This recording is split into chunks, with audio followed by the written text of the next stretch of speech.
Hello students, I hope you are well. So students, आज हम start करते हैं अपना एक न्यू टॉपिक, डायूरेटिक्स। क्या होते हैं डायूरेटिक्स, जो कि आपके एग्ज़ाम के जरिए एंड आपके नॉलेज पर्पस से काफ़ी इंपॉर्टेंट होते हैं। तो चलिए पढ़ते हैं कि डायूरेटिक्स क्या होते हैं और हमें इनकी नीड क्यों होती है। तो these are a drug which is cause the net loss of the sodium and water in a urine. Simple सा मीनिंग ये होता है, डायूरेटिक्स हमारे यूरिनेशन के प्रोसेस को इंक्रीज कर देते हैं। मतलब कि जो कि हमारा यूरिन है उसमें सोडियम के एंड वाटर जो है उसको एलिमिनेशन को थोड़ा सा बढ़ा देते हैं। Diuretics are among of the most widely prescribed drug. जो डायूरेटिक्स कैटेगरी की ड्रग होती हैं वो काफ़ी टाइम हमें यूज़ की जाती है और वो हमारी सबसे ज़्यादा प्रिस्क्राइब्ड की जाने वाली ड्रग्स भी हैं। Application of the diuretics of the management of the hypertension and in oedema.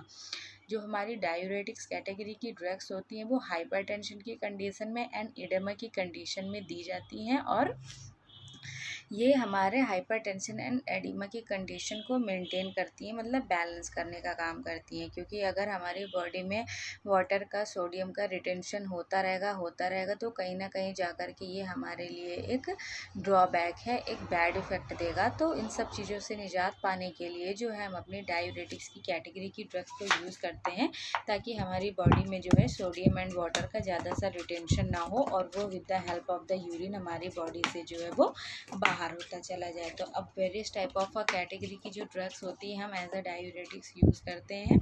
तो अब हम देख लेते हैं कि इसका क्लासिफिकेशन, कौन कौन सी ड्रग्स हैं और उनका जो है इफ़ेक्ट क्या है। तो सबसे पहले हमारी हाई इफिकेसी की ड्रग आती है, मतलब कि जो अपना फास्टली एक्शन और काफ़ी लॉन्ग टाइम तक देती हैं, जो कि क्या करती हैं, inhibition of the sodium, potassium and chlorine को ट्रांसपोर्टेशन। मतलब कि जो ऐसी ड्रग्स जिसे हम हाई इफिकेसी के लिए यूज़ करते हैं और वो सोडियम, पोटेशियम एंड क्लोरीन के को ट्रांसपोर्टेशन से हमें इनिबिट करती हैं। तो क्या करते हैं, उसमें कौन सी ड्रग्स आ जाती हैं, सल्फोएमाइड डेरिवेटिव्स आ जाते हैं, जिसमें हमारी फ्यूरोसामाइड जो कि बहुत इंपॉर्टेंट ड्रग है, फ्यूरोसामाइड एंड ब्यूमेटानिडिन एंड टोरासेमाइड, ये हमारी ड्रग्स आ जाती है। फिर हमारी phenoxy acetic acid derivatives category की ड्रग्स है, जिसमें हमारी ड्रग आ जाती है इथाक्राइसिनिक एसिड एंड ऑर्गेनो मर्क्यूरिलस में हमारी मर्सलाइल, ये हमारी ड्रग्स आ जाती है। अब हम देखते हैं site of the mechanism of action. वैसे तो बहुत सारे अभी हमें कैटेगरी की ड्रग्स पढ़ना बाकी है और उसमें हम वन बाय वन देखते जाएंगे कि कौन सी ड्रग है हमारी और वो हमारी बॉडी में जाकर क्या एक्शन प्रोड्यूस कर रही है। लेकिन अभी हम एक शॉर्ट में पढ़ने की कोशिश करते हैं, क्योंकि चार्ट से हमारा एक जो क्लियरली हमें चीज़ें पता चलती जाएंगी। तो डायूरेटिक्स में अगर हम अपने ऑस्मोटिक डायूरेटिक्स लेते हैं तो इनका साइट ऑफ एक्शन क्या होता है कि प्रॉक्सिमल टिब्यूल्स में, लूप ऑफ हैनले में एंड कलेक्टिंग डक्ट्स में ये जाकर के अपना इफेक्ट शो करते हैं। और मैकेनिज्म क्या होता है, ये वाटर एंड सोडियम के रीएब्जॉर्प्शन को इनहिबिट कर देंगे जाकर के हमारी बॉडी में, कि जो हमारी किडनी है जहाँ पे हमारे सोडियम एंड वाटर है वो रीएब्जॉर्प्शन से उसे बचा सके। फिर हमारा कार्बोनिक एनहाइड्राइज इनहिबिटर्स आते हैं, जिनका साइट ऑफ एक्शन होता है प्रॉक्सिमल टिब्यूल्स में जाकर के ये अपना इफेक्ट शो करते हैं और ये क्या करते हैं, बाइकार्बोनेट्स के रीएब्जॉर्प्शन से बचा देते हैं, इनहिबिट कर देते हैं। लूप डायूरेटिक्स जो हमारे होते हैं वो लूप ऑफ हैनले में जाकर के वर्क करते हैं, थिक असेंडिंग लिम्ब में। अब ये क्या करते हैं, सोडियम, पोटेशियम एंड क्लोरीन के को ट्रांसपोर्टर से इनहिबिट कर देते हैं। और थायाजाइड कैटेगरी की जो ड्रग्स होती हैं वो हमारी अर्ली डिस्टल ट्यूब्यूल्स में जाकर के अपना एक्शन देती हैं और ये हमारे सोडियम एंड क्लोरीन के को ट्रांसपोर्टेशन से इनहिबिट कर देते हैं। एंड पोटेशियम स्पार्किंग जो डायूरेटिक्स होते हैं वो late digital tubules and collecting duct में जाकर के अपना एक्शन शो करते हैं और इनहिबिट कर देते हैं क्या, सोडियम के रीअब्जॉर्प्शन को एंड पोटेशियम के सिक्रीशन को। तो ये मोड ऑफ एक्शन आप शॉर्ट में टेबल वाइज आप अगर याद कर लेंगे तो आपके लिए काफ़ी अच्छा होगा और चीज़ें अलग अलग स्पेसिफाई करके लिखी हुई हैं तो आपको पढ़ते टाइम कन्फ्यूज़न भी नहीं होगा। अब हम देखते हैं कि हमने फर्स्ट टाइप तो पढ़ लिया था हायर एफिकेसी वाला। अब हम देखते हैं कि जो हमारी मीडियम एफिकेसी में डायूरेटिक्स की कैटेगरी की ड्रग्स यूज़ हो रही हैं वो क्या करती हैं, inhibit the sodium and chlorine के सिम्पॉर्ट को रोकती हैं। अब क्या है इसमें कौन कौन सी कैटेगरी और कौन कौन सी ड्रग्स आती हैं, बेंजोथायाडाइजिन डाइजीन जिसमें थायाजाइड ड्रग आते हैं, एंड हाइड्रोक्लोरोथायाजाइड एंड बेंजथायाजाइड एंड हाइड्रोफ्लोमेथाजाइड एंड क्लोपामाइड, ये हमारी ड्रग्स आ जाती है। एंड थायाजाइड लाइक ड्रग्स आती है जिसमें रिलेटेड हाइड्रोसाइक्लिक कंपाउंड्स आते हैं। अब उसमें हमारी कौन सी है, मेटोलाजोल एंड जिपामाइड एंड इंडेमोमाइड, ये हमारी ड्रग्स आते हैं। अब हमारी वीक या फिर एडजुसेंट डायूरेटिक्स, मतलब कि जो अपना इफिकेसी है उनकी थोड़ी सी वीक है या कम टाइम के लिए, तो उसमें हमारे कौन कौन से आते हैं, कार्बोनिक एनाहाइड्रेस इनहिबिटर जैसे एसिटाजोलामाइड, पोटेशियम स्पार्किंग डायूरेटिक्स आते हैं, एल्डोस्टेरॉन एंटागोनिस्ट आते हैं जैसे spironolactone inhibitor of the renal epithelial sodium plus channel जिसमें ट्राइमेट्रिन एंड एमाइलोराइड, ये हमारी ड्रग्स आती है। ऑस्मोटिक डायूरेटिक्स की कैटेगरी में हमारी जो ड्रग्स आ जाती है, मैनिटॉल, आइसोसोर्बाइड, ग्लिसरॉल, ये हुआ हमारा क्लासिफिकेशन डायूरेटिक्स की कैटेगरी का। अब इसमें फ्यूरोसामाइड सबसे ज़्यादा इंपॉर्टेंट ड्रग है जिसे हम एज अ डायूरेटिक्स यूज़ करते हैं, तो इसका मोड ऑफ एक्शन भी समझ लेते हैं और ये ड्रग क्या है ये भी समझ लेते हैं। ये हमारी एक प्रोटोटाइप ड्रग है और ये क्या करती है, develop is the orally and rapidly acting the high efficacious drug. Furosemide हमारी आपको पता ही है कि इंपॉर्टेंट कैटेगरी की ड्रग है, इसे हम ओरली लेते हैं और ये अपना जो एक्शन शो करती है वो बहुत ही रैपिडली एक्टिंग है, मतलब जल्दी से जा करके हमारी बॉडी में अपना एक्शन शो करती है। एंड हाई इफिकेसियस ड्रग है, जो इसकी पोटेंसी है ड्रग की, जो इसका थेरापेटिक इफेक्ट है वो हमारी बॉडी में जो है वो बहुत अच्छे से दिखता है। तो the maximum nutrients effect to the greater than of the other classes, the diuretic response goes to increase the increasing of the up to 10 liter of the urine may be produced by the per day, कि ये जो हमारा जो it is the maximal natriuretic effect होता है greater than किस, जो बाकी सारी हमारी ड्रग्स होती हैं उससे, जो बाकी सारी कैटेगरी की ड्रग्स हैं उससे हमारा इसका इफ़ेक्ट कई ज़्यादा होता है और कई अच्छे से जाके ये अपनी हमारी बॉडी में जा कर के अपना इफेक्ट शुरू करती है। एंड इंक्रीजिंग द डोज,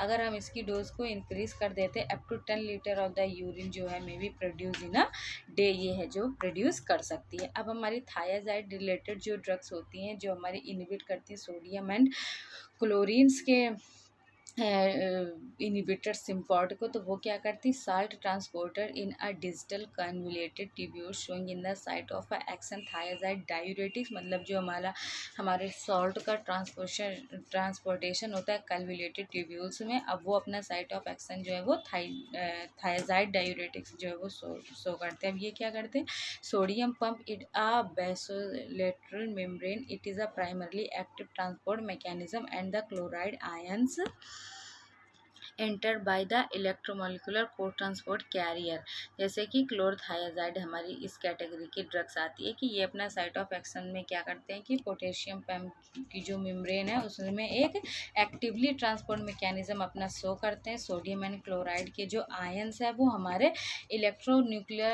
इलेक्ट्रोन्यूक्लियर को ट्रांसपोर्ट या कैरियर के थ्रू हमारी बॉडी में जो है वो अपना इफेक्ट देते हैं या एंट्री के बाद ही अपना इफेक्ट जो है वो शो करते हैं। अब हमारे जो कार्बोनिक एनाहाइड्रेस इनहिबिटर्स होते हैं वो क्या होते हैं, कार्बोनिक एनाहाइड्रेस इनहिबिटर्स होते हैं enzyme which is catalyzes the reversible reaction, वो क्या करते हैं कि एक रिवर्सिबल रिएक्शन देते हैं हमारी बॉडी में। कार्बोनिक एसिड जो हमारे स्पॉन्टेनियसली जो है वो आयोनाइज्ड हो जाते हैं। एग्जाम्पल में आपको दिया हुआ है, आप देख सकते हैं जो रिएक्शन में दिया हुआ है कि ये कैसे कैटालाइज हो रहे हैं, किस में रिवर्सिबल रिएक्शन है, किस में इरिवर्सिबल रिएक्शन है, और जो कंपाउंड है वो हमारा किस किस चीज़ में कैटालाइज होने के बाद या अपना जो है वो अपना आयोनाइज्ड हो रहा है।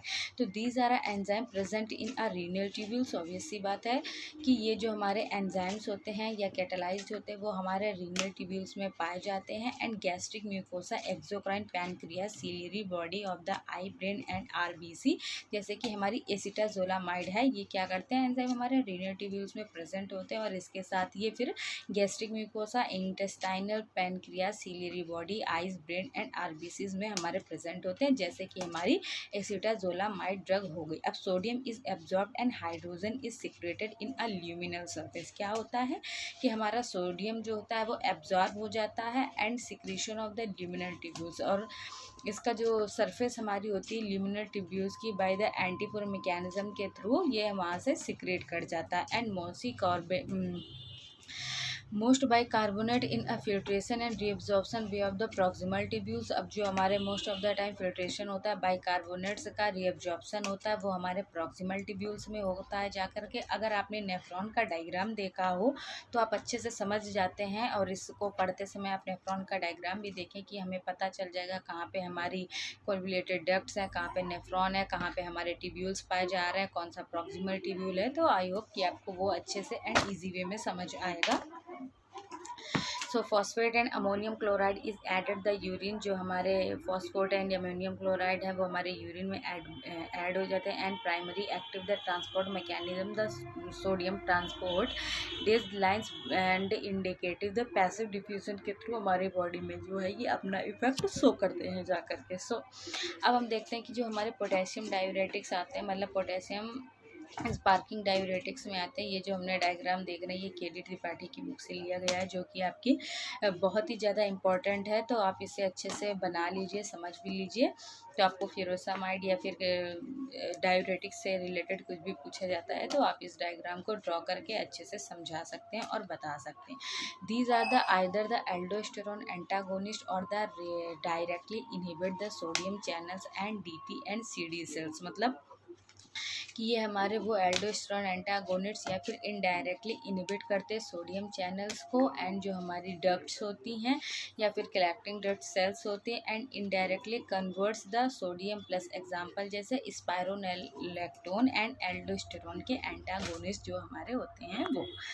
सो अब हमारे ऑस्मोटिक डायूरेटिक्स क्या करते हैं, तो हमारे जो ऑस्मोटिक डायूरेटिक्स हैं उसमें हमारी ड्रग आती है मैनिटॉल। अब mannitol is a non electrolyte low molecular weight that is a pharmacologically inert. अब हमारी जो मैनिटॉल है वो हमारी non electrolyte and low molecular weight की ड्रग्स है, और इसका जो फार्माकोलॉजिकल एक्शन होता है वो इनर्ट होता है। इनर्ट मतलब कि ये फर्दर किसी और चीज़ पर जा कर के अपना इफेक्ट नहीं शो करेगी। Give in a large quantity sufficient to raise the osmolarity the plasma and tubule fluids. ये क्या करते हैं कि अगर हम इसको लार्ज क्वांटिटी या सफिशिएंट अमाउंट में दे देते हैं तो ये हमारे प्लाज्मा में ऑस्मोलैरिटी को जो है वो थोड़ा सा इफेक्ट डालती है, ऑस्मोलैरिटी पे इफेक्ट डालती है। And mannitol is appear to limit the tubules water and electrolyte reabsorption via variety of the veg.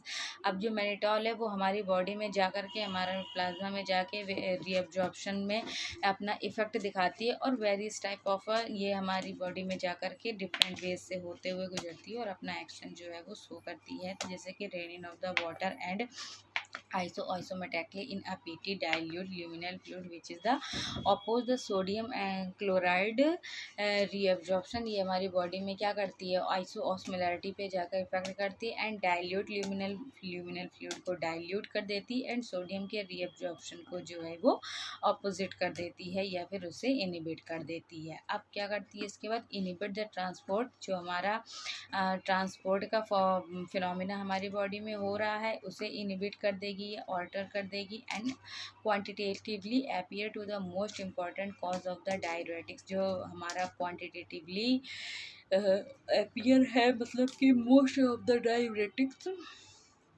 उसे भी ये अपना इफेक्ट देगी। And expand the extra cellular fluid. अब जो हमारी बॉडी में एक्स्ट्रा सेलुलर फ्लूइड है उसे ये एक्सपेंड कर देगी, बढ़ा देगी। And because does not enter the cell mannitol, क्योंकि ये सेल में इंटर नहीं करेगी। And draw the water in intracellular compartment. तो जो वाटर का कंटेंट है वो इंट्रा सेलुलर कंपार्टमेंट में बढ़ा देगी, and increase the renin and release, renin को इंक्रीज कर देगी एंड रिलीज कर देगी। तो इस तरीके से हमारी जो ऑस्मोटिक डायूरेटिक्स में मैरिटॉल ड्रग है वो अपना एक्शन हमारी बॉडी में, इन जो हमने भी ABC 3 पॉइंट्स पढ़े, इन तरीके से बॉडी में जा करके अपना मैकेनिज्म या मोड ऑफ एक्शन शो करती है।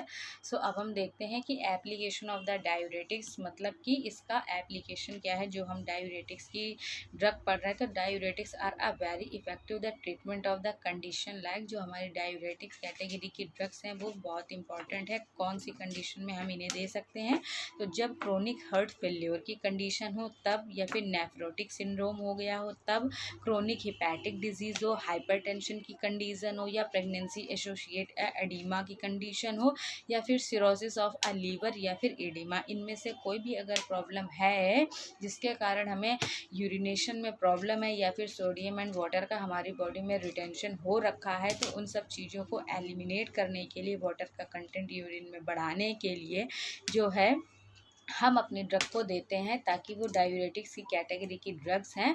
और इन सब जो डिजीज़ हमने अभी ऊपर देखी कि इन सब डिजीज़ की कंडीशन में हम इन्हें देते हैं और ये हमारी बॉडी में काफ़ी हेल्पफुल होती हैं।